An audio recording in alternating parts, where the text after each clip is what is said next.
stepmom.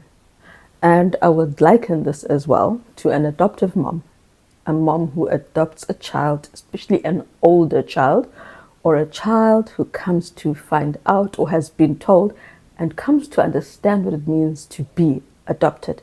It's the same sense of loss in many adopted children. And knowing the crisis in South Africa, I'm hoping many of you will become adoptive mothers, not only stepmothers.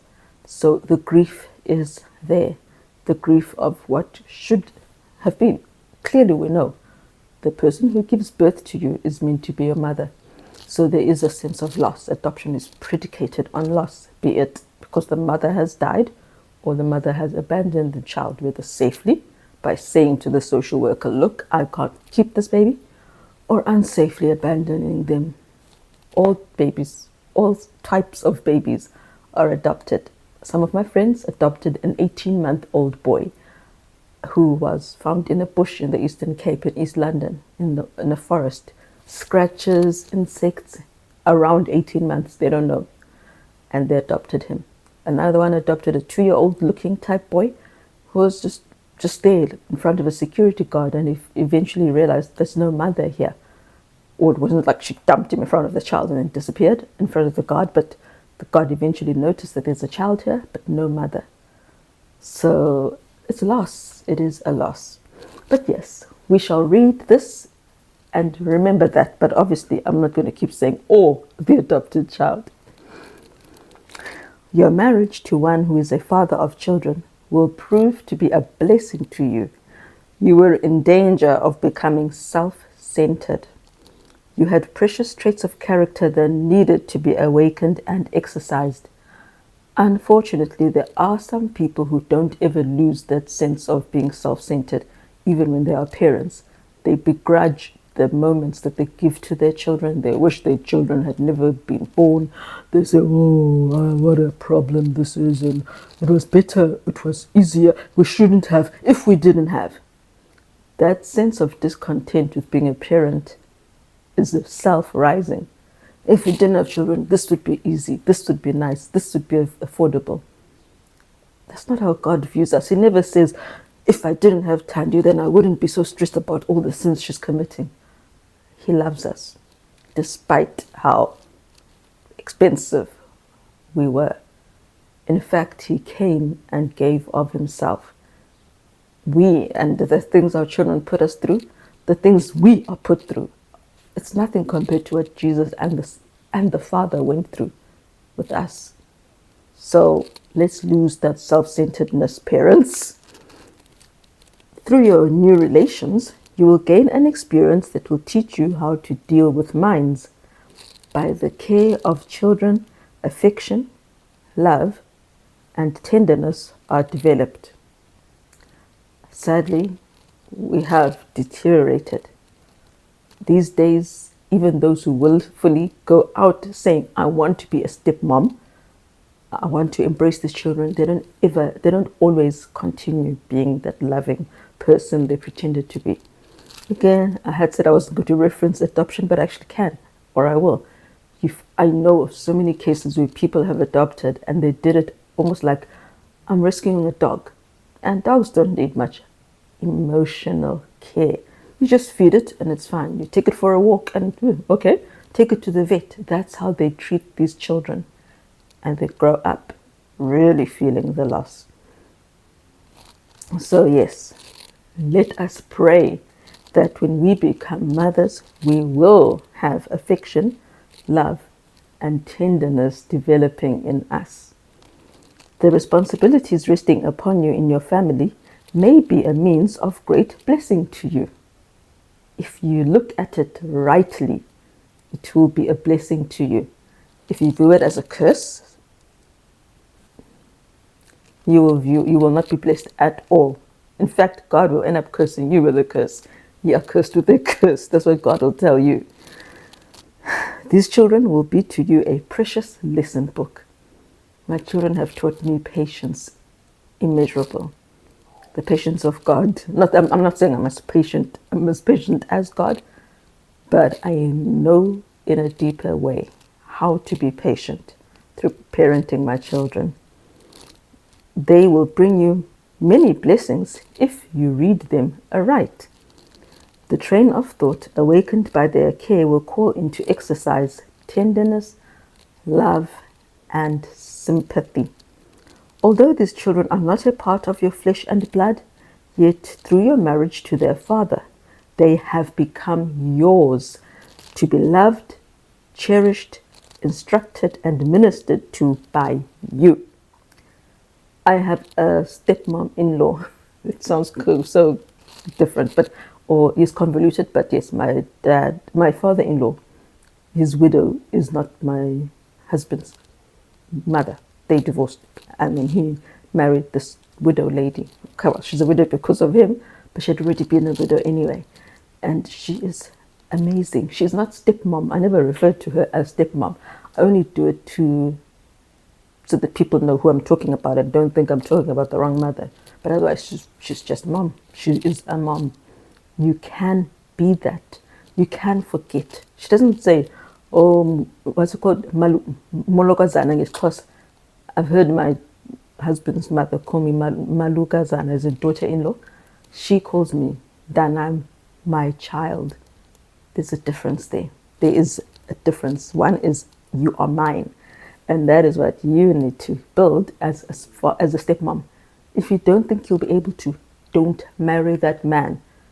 Children deserve the best. And how we treat them and don't treat them by neglect, God will hold us accountable. It's better to not marry. God will never say, oh, you should have married that man and then mistreated those children. But if you marry him and you don't love them as you should, as their mother, and also with sympathy, frightful results. And that's one thing that my mother couldn't understand. She didn't like it.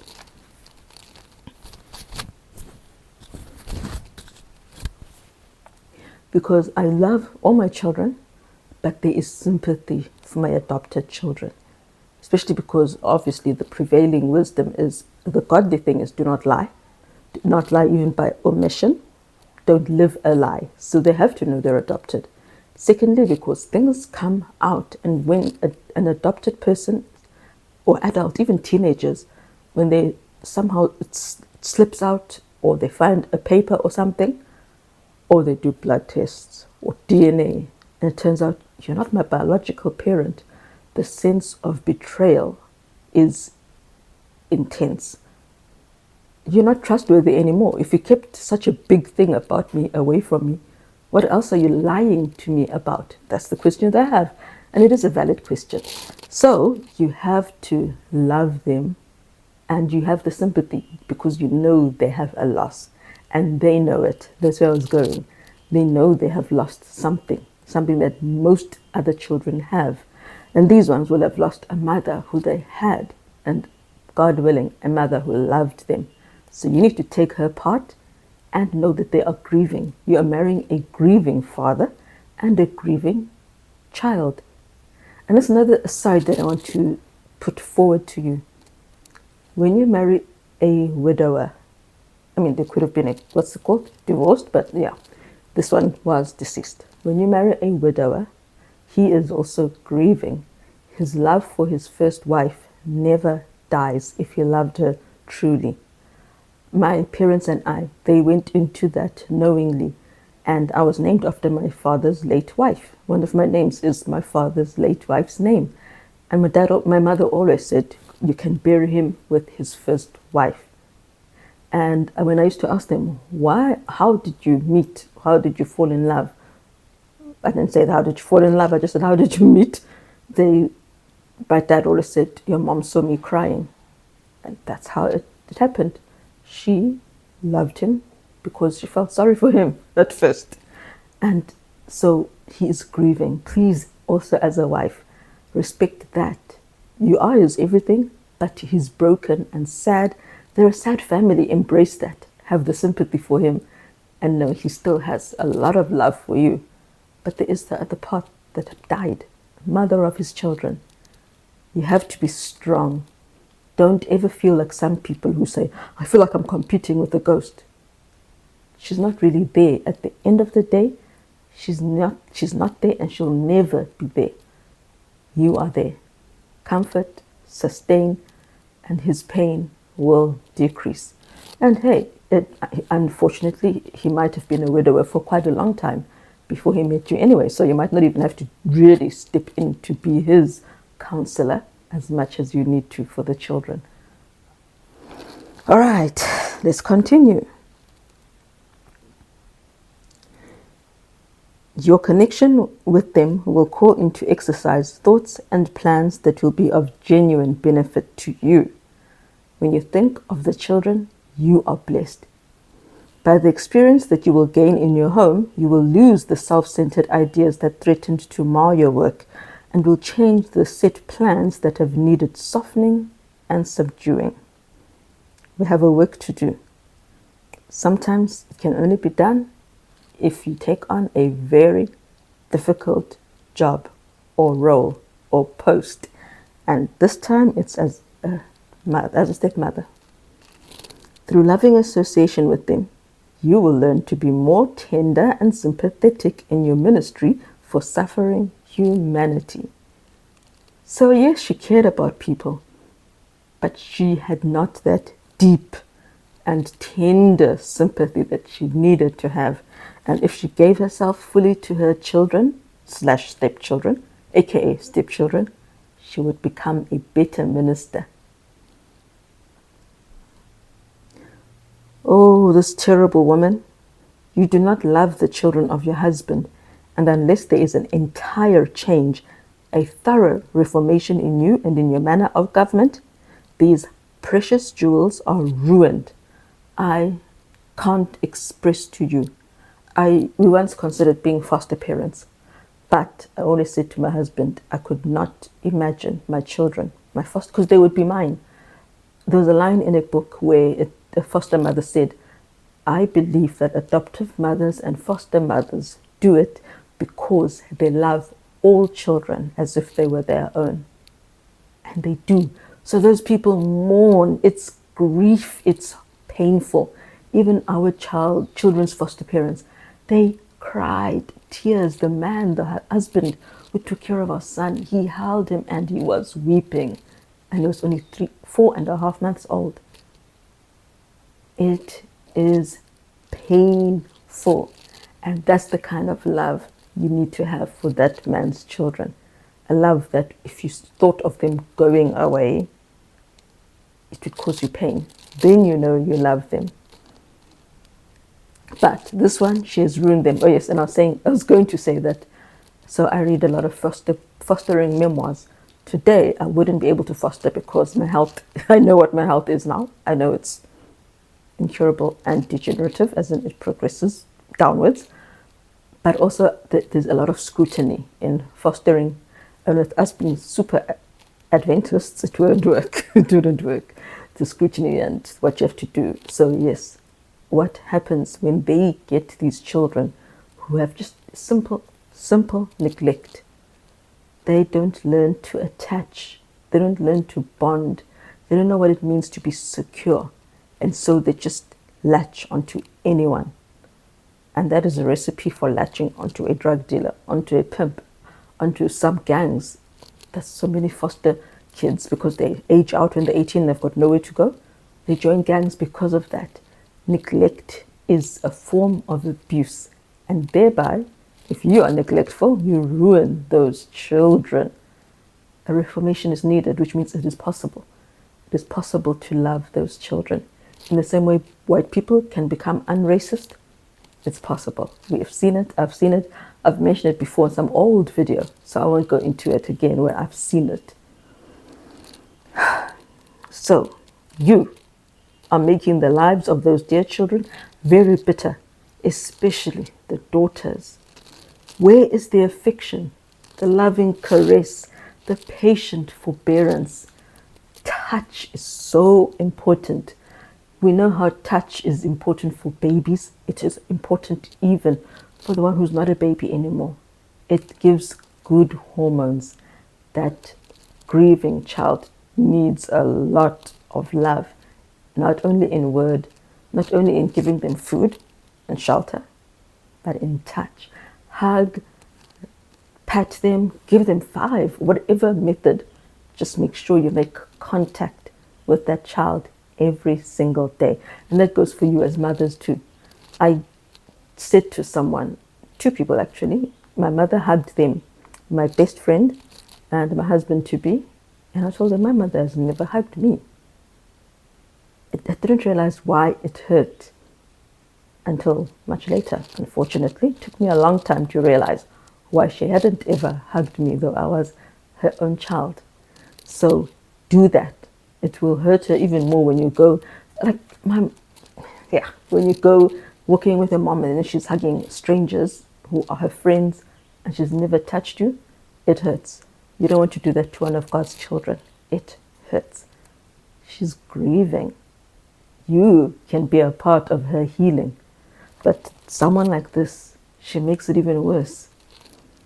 Where is the affection? Where is it? I wonder. I can't imagine a mother like this, a stepmom. And yet we have heard of wicked stepmothers.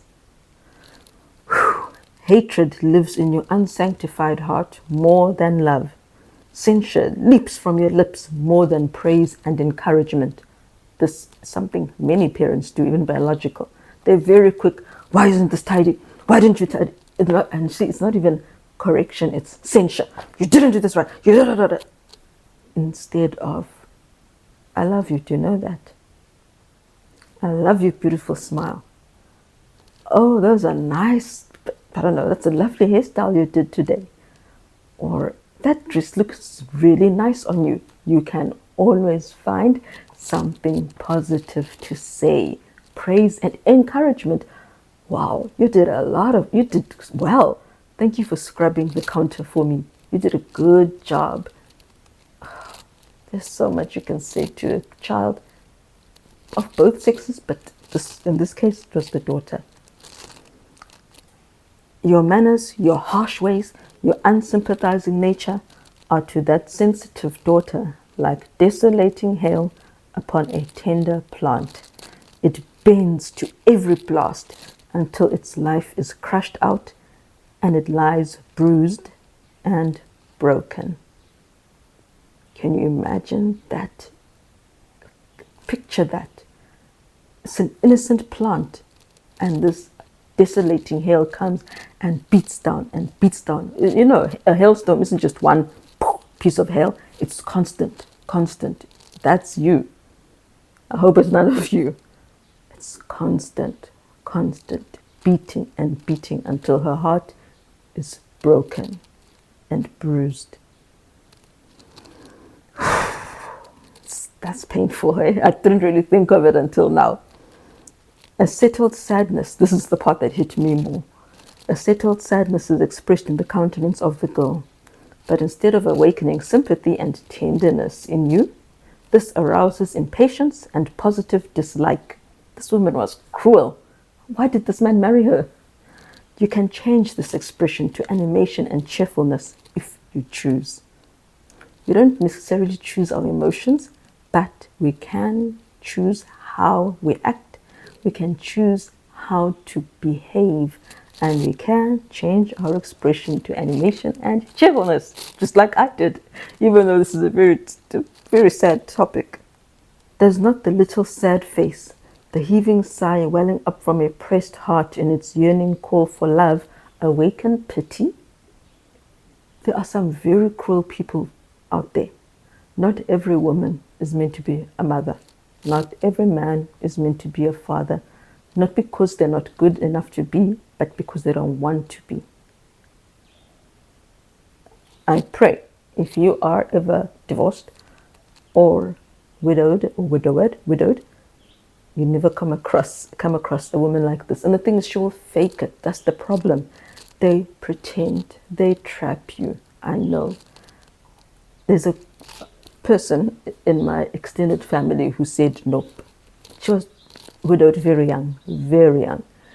And she decided plain, like from the beginning, I am never going to open up my heart to any other man because I can't predict how he will treat my children.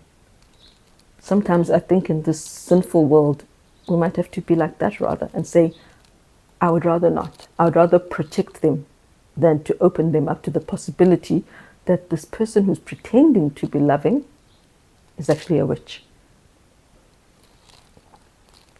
Some time ago, I was shown the case of Jay. Her errors and wrongs were faithfully portrayed before her, but in the last view given me, I saw that the wrongs still existed, that she was cold and unsympathizing with her husband's children. So she had been warned, told, she didn't care. Correction and reproof are not given by her for grave offenses merely, but for trivial matters that should be passed by unnoticed. This is another thing that I can tell you for all kinds of things. For all children, you shouldn't be harsh on everything. Remember what we said, children are still forming. They're not men. They can't be men right now, and young ladies, they're children. And especially for the grieving child who has so much on her mind as well. Censure, rebuke, reprimand grave offenses. If they've hit someone, if they've taken a glass and smashed it in anger, that's different to forgetting to close the door, forgetting to close the window and the wind blows it and it breaks. They didn't even do that on purpose. Or leaving the room untidy because they're so busy doing ABC. Don't let censure, the other one, leap from your mouth. Constant fault finding is wrong, and the Spirit of Christ cannot abide in the heart where it exists. If all you ever say is the negative, you did this wrong, God isn't there. God is a God of love. I appreciate that you did this. Oh, it's so nice being with you. I like you. I like being with you. You're a good girl. I love being with you. You've got, and as I said again, you've got a beautiful smile. All of that. Let's go out together, just you and me. Let's go do this. Let's go here together, just you and me. It would mean so much. And I must warn you also, the children might also be unwilling. They're still grieving their mom. You might never, in their heads, trying to compete with my mom, nobody can take her place. That is a broken, sad heart. Don't view it as if that person, that little child, is an adult who hates you. They are broken. Be patient. Even if they do act out, because many of these children that are in foster care, I know they act out, but it's from a place of pain. And also, unfortunately, their mother might have been cruel. Their mother might have been the desolating hell. So they might not even know how to behave. Your job is to be the bigger person, to be loving despite, to be patient, caring, sympathetic, even if what you see is ugliness. Make it beautiful. Tell it it's beautiful, because there's beauty in every soul that Christ has created. She is disposed to pass over the good in her children without a word of approval. See, in her children, they are her children also. Without a word of approval, but is ever ready to bear down with censure if any wrong is seen. This ever discourages children and leads to habits of heedlessness. So what? Even if I try, it doesn't matter. She doesn't notice anyway. She doesn't care. She doesn't love me, so why should I bother? It stirs up the evil in the heart and causes it to cast up mire and dirt. In children who are habitually censured, there will be a spirit of, I don't care, and evil passions will frequently be manifested, regardless of consequences. If you don't love me anyway, if you hurt me even when I'm kind and loving and good, then I might as well just be hurt for being a hateful child. I don't lose anything by being bad, because you didn't love me when I was good. Children who have lost the one in whose breasts maternal love has flowed have met with a loss that can never be supplied. But when one ventures to stand in the place of mother to the little stricken flock, a double care and burden rests upon her to be even more loving if possible. Because truly, if you're loving, you are loving. You can't make it more, except for being calculated. That, okay, I will take you out more than I would. I will sacrifice more of my time doing this and give more than I would. And do it willingly. Let's continue the sentence. Okay, so a double care and burden rests upon her to be even more loving if possible, more forbearing of censure and threatening than their own mother could have been. Love them patiently, and in this way supply the loss which the little flock have sustained. They lost a mother. You need to be mother and stepmother. That's really how to view it. All right, it talks about chapter 47, the mothers who had gone to see Jesus with their precious children, infants, toddlers, preschool age, all going to see Jesus, aching for blessings, words of wisdom, words of kindness. And what did the disciples say? Get rid of them. Children are nothing. But Jesus showed them how much he loves children and respects them. So what happened? His gracious words had removed the burden from their hearts and inspired them with fresh hope and courage. They got the words of wisdom they wanted. All sense of weariness was gone. This is an encouraging lesson to mothers for all time. After they have done the best they can do for the good of their children, they may bring them to Jesus. Even the babes in the mother's arms are precious in his sight. And as the mother's heart yearns for the help she knows she cannot give, the grace she cannot bestow, and she casts herself and children into the merciful arms of Christ, he will receive and bless them. He will give peace, hope, and happiness to mother and children. This is a precious privilege which Jesus has granted to all mothers. When ADHD and Christ collide, my 5-year-old and her 10-year-old sister came to my window, and my 5-year-old Nelo asked for me. She asked me to give her to give them their older sister's jacket because they were feeling cold. Don't ask me why they didn't just come in and get the jacket. So I passed the jacket through the window, and then she says, "Mommy, we love Jesus. Bye." Just like that. 1 minute it's a jacket, the next moment it's we love Jesus. And Jesus loves the family that teaches their children to love Jesus. May we all do that. Let's continue. All of us have the same grace, strength that we can receive. Jesus does not send the children to the rabbis. He does not send them to the Pharisees, for he knows that these men would teach them to reject their best friend. The mothers that brought their children to Jesus did well. Let mothers now lead their children to Christ. Friends, I've said this enough times. The best place to go and know and learn how to be truly Adventist is from the Bible and the spirit of prophecy, not to the rabbis. The rabbis will not lead us to the Bible and the spirit of prophecy. And that's where Christ is. Most rabbis. If we live in communion with God, we too may expect the divine spirit to mold our little ones, even from their earliest moments. I left out a lot of this chapter because we studied it when we were discussing how to be a good wife. Jesus loved children. Do you love children? Like, seriously, you need to love children before you have children. Otherwise, your impatience, your anger, it will hurt them and it will mar the peace in the household. Jesus loved children.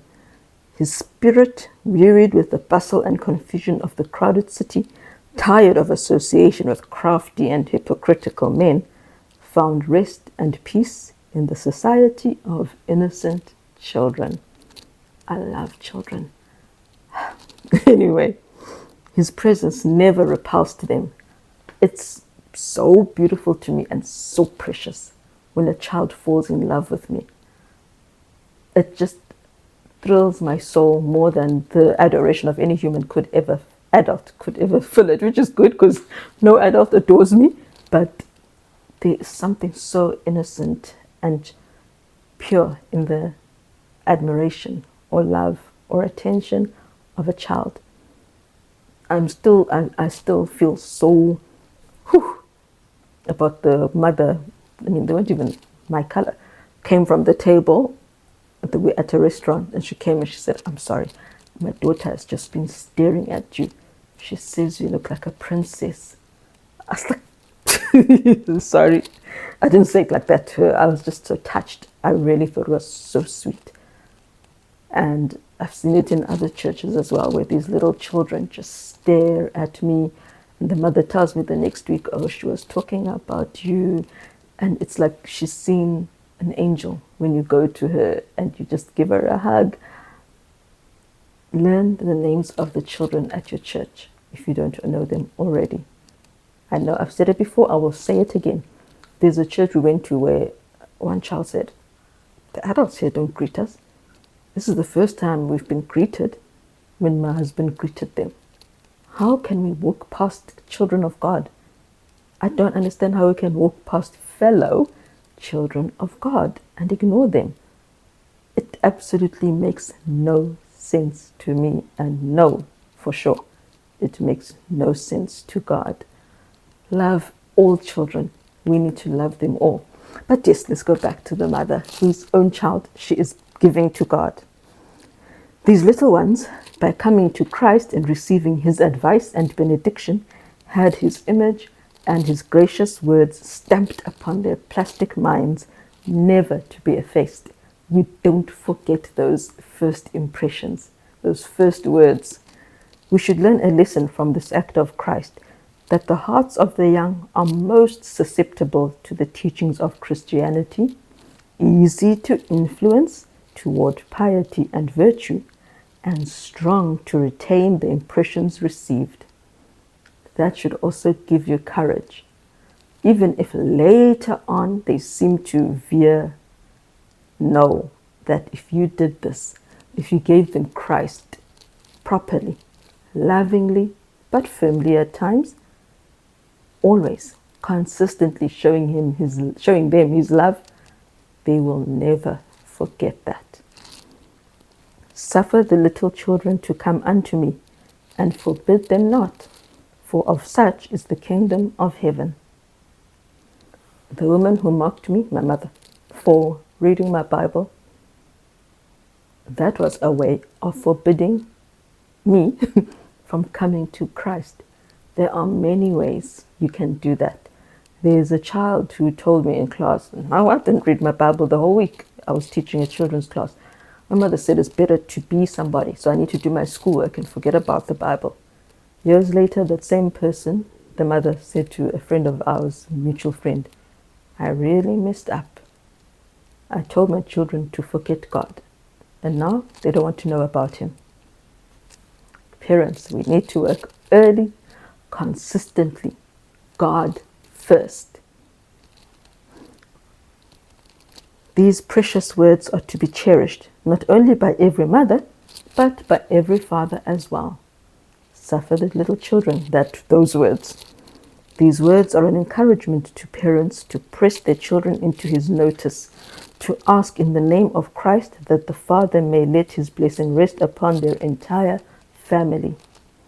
Not only are the best beloved to receive particular attention, but also the restless, wayward children who need careful training and tender guidance.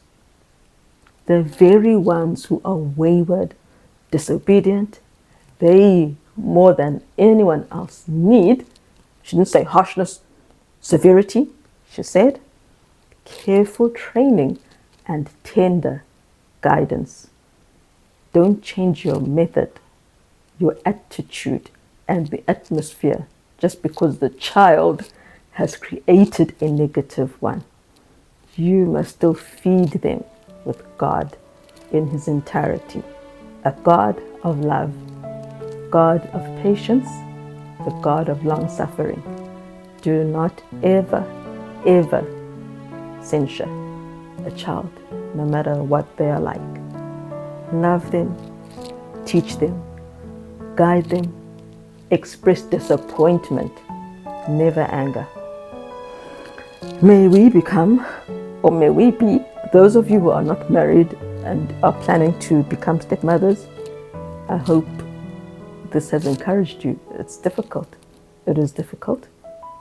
But God's grace is sufficient for all kinds of difficulties. And God's grace is sufficient for the mother who brings her child to Him.